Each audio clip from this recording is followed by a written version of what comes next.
Salam, hər vaxtınız xeyir olsun, hörmətli və dəyərli müəllimlər. İşə qəbul olmaq üçün imtahan verəcək namizədlər və sertifikasiya imtahana gedəcək namizədlər artıq 2026-cı ildə baş tutacaq imtahanların çərçivə sənədini Təhsil İnstitutu elan elədi. Mən indi bu videoda sizlərə ibtidai sinif müəllimləri üçün Azərbaycan dili, bir də bütün ixtisaslar üzrə metodikada hər hansı bir dəyişiklik olub-olmadığını deyəcəm. Elə videonun əvvəlində deyim ki, ibtidai Azərbaycan dilində heç bir dəyişiklik yoxdur, amma metodikada bayağı köklü dəyişikliklər var.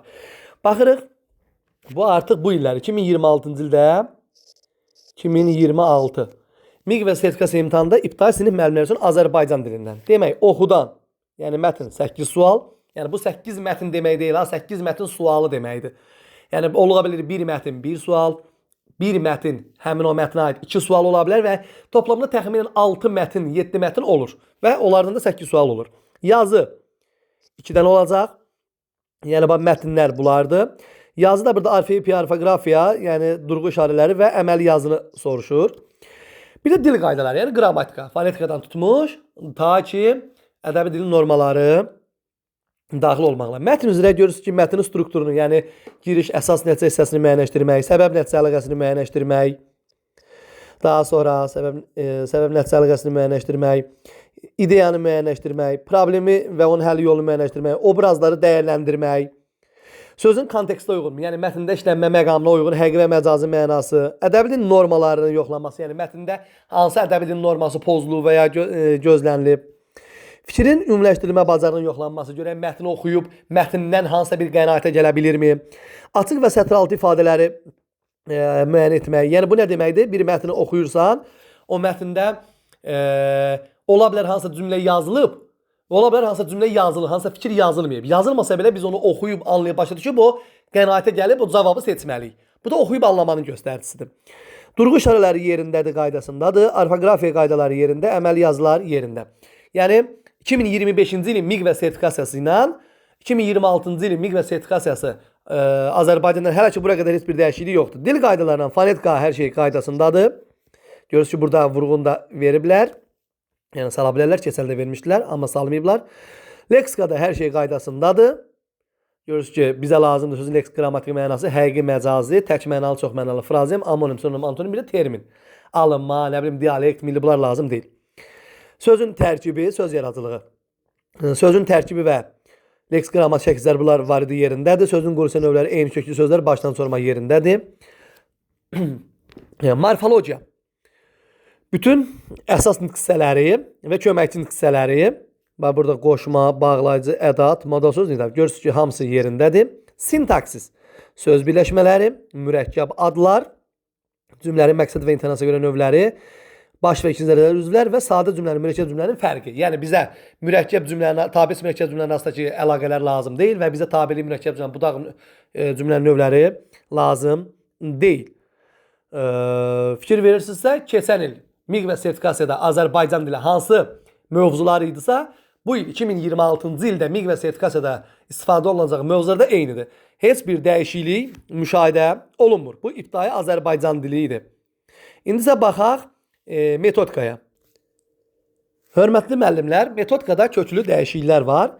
Demək, metodik səriştəlikdən, yəni bizim dilimizdən desək, kurikulumdan 10 sual, pedagogika hissəsindən də 10 sual, ümumilikdə 20 sual olacaq. Bəs burada nə dəyişib? Fikir verirsə, keçən ilki çərçivə sənədində kurikulum nədir və təhsil qanunu var. Yəni, hüquq və vəzifələr artıq yoxdur. Və birbaşa başlayır təlimdə öyrənmə prosesinin təşkili. Yəni, inteqrasiya. Görürsünüz, inteqrasiya yerindədir. 21-ci əsrin komponentləri, yəni kompetensiyalar yerindədir. Təfəkkürün növləri yerindədir, amma bura praktik və produktiv məsələsi yenidir. Onu da öyrənəcəyik. Metakognitiv bacarıqlar yerindədir. Biliyin növləri yerindədir. Bulumun idrak taksonomiyası yerindədir. Amma Bulumun idrak taksonomiyasını verib, emosional və psixomotor sahəni verməyiblər, fikir verirsinizsə. Ancaq idrak taksonomiyasını veriblər. Səriştə əsaslı tapşırıqların hazırlanması norma, dərin bilik səviyyəsi nəzəriyyəsi yenidir. Demək, bura minus qoyuruq, bu yenidir. Yenidir, minus qoyuram bura. Təlimin forma və modelləri birbaşa layihə əsaslı, problem əsaslı, araşdırma əsaslı, sınıfını az sınıfının. Bu var idi, yenə yerindədir. Təlimin strategiya və texnikaları, analitik strategiyalar, əməkdaşlıq və kommunikasiya strategiyaları, refleksiya, yəni üsullar. Bibo, klaster, anlayışın çıxarılması, beyin həmləsi, ziqzaq, 3-2-1, karusel, sinektika, debat, insert, simulyasiya və rollu oyunlar, Freyr modeli, Venn diaqramı, aksiyon, qaralar ağacı, qar topası, sekven, proqnozlaşdırma, müzakirə üsulları, əşyalardan qeyri-adi istifadə, cisim və hadisələrin müxtəlif nöqteyi nəzərdən baxılması, insident üzərində iş, nə olardı əgər, mən kiməm, 4M1K haşsılı, qızıl dairə. Bunlar yerindədir. SWOT shot analizi isə bu yenidir. Bloom kubu yerindədir, həmişə vardı. Debat həmişə vardı. Sinif güzləri üçün cütləş bölüş bu yerindədir. Demək, bir dənə üsul artırıblar. İllik planlama yerindədir. Şagirdin interaktiv təlim təşkili, problemin qoyulması və şagirdin cəlb olması, sual-cavab, əməkdaşlıq, refleksiya bu həmişə yerindədir. Fasilitasiya yerindədir. İnklüziv və diferensial təlim yerindədir. Yəni keçən də vardı. Öyrənmə tərzləri yerindədir. Təlimdə rəqəmsal vasitələr və süni intellekt. Aha, bu yenidir artıq. Süni intellekt. Classroom, Code, Quiz, ChatGPT, Canva for. Bunlar artıq yenidir. Öyrəniləcək. Tədrisdə dizayn düşüncəsi. Bu yenidir. Qiymətləndirmə. Formativ, diagnostik, summativ, məktəb daxili.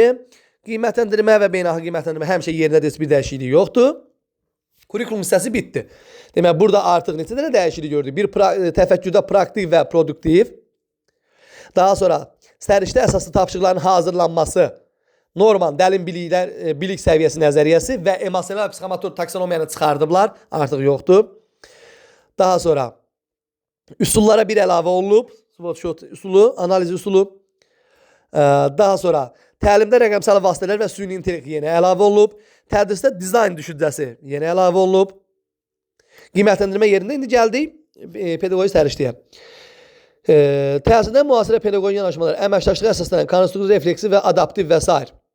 Bu artıq yeni bir informasiyadır bu. Bu yeni bir informasiya olacaq. Sonra şəxsiyyətin formalaşdırılmasında inkişafda məktəbi müəllimin rolu. Bu yerindədir. Garner yerində, Piaget yerində, Vygotsky yerində, Dweck yerində, Kohlberg, Gagne yerində, Goleman yerində. Carl Jung psixoloji tiplər yerindədir. Bandura sosial öyrənmə nəzəriyyəsi yerində, yəni keçən də vardı bu ildə. Brunner kognitiv öyrənmə nəzəriyyəsi, tədqiqat əsaslı öyrənmə. Aha, yenidir. Bu yenidir artıq. Bir nəzərə əlavə ediblər. Roger şəxsiyyət yönümlü yanaşma yenidir. Yeni əlavə ediblər. Sonra sinifdə təkcə psixoloji mühitin qurulması, sosial emosional öyrənmə yerindədir. Səmərəli öyrənmə mühiti yerindədir. Pozitiv insan və bərpedici yanaşma yerindədir. Sinif idarə edilməsi buzqıranlar yerindədir. Müəllim, valideyn, müəllim, şagird münasibəti yerindədir. Şagird davranış idarə edilməsi yerindədir. Bullying, qısnama yerindədir. Demək, kurikulumdan da, daha doğrusu pedaqojika hissəsindən də əlavə ediblər nə? Təhsildə müasir pedaqoji yanaşma, adaptiv dərslər falan o. Bir də Brunner kognitiv öyrənmə nəzəriyyəsi, tədqiqat əsaslı öyrənmə o. Roger şəxsiyyət yönümlü yanaşma. Bir də vəssalam. Bitdi. Bir də kurikulum hissəsində gördüyün nələri dəyişiblər burada. Demək, hörmətli müəllimlər, artıq bizə bəllidir ki, daimi kitabı yenilənəcək, test bankı yenilənəcək və artıq siz fikir verdinizsə, bu inteqrasiya mövzusunun yanında artıq məzmun xətti, alt standart, əsas standart, təlim əsası, yəni bunlar yoxdur artıq. Alt standart, əsas standart, nə bilim, məzmun xətti, bunlar yoxdur. Təlim əsası isə planlaşdırmanın içərisindədir. Qiymətləndirmə meyarı da təlim əsası da planlaşdırmanın içərisindədir. Onlar yerindədir. Qısacası kurikulumda bəzi dəyişikliklər var. İndi biz təbii ki, əlimizdə olan mövzuları talim kitabından oxuyacağıq, öyrənəcəyik, sual cavab edəcəyik, test işləyəcəyik. Yeni mövzular haqqında isə təbii ki, biz özümüz informasiyalar toplayacağıq və bu barədə konspektlər hazırlayacağıq. Ona qədər də yəqin ki, talim kitabı çıxar və ona aid testlər, nümunələr hazırlayarlar. Qısacası, hər birinizə yeni, yəni 2026-cı il tədris ilində uğur arzu edirəm. MİQ və sertifikasiya gedən müəllimlərə uğurlar arzu edirəm. İbtidai Azərbaycan dilində heç bir dəyişiklik yoxdur. MİQ və sertifikasiyada proqram mövzuları eynidir. Metodikada isə, yəni kurikulum hissəsində bəzi də əlavələr və bəzi çıxarılmalar var. Pedaqojika hissəsində isə bəzi əlavələr var. Hər kəs bundan tanış olsun. Digər ixtisas müəllimlər də öz ixtisaslarından tanış ola bilər və buna uyğun gələcək strategiyanızı, planlarınızı qura bilərsiniz. Uğurlar.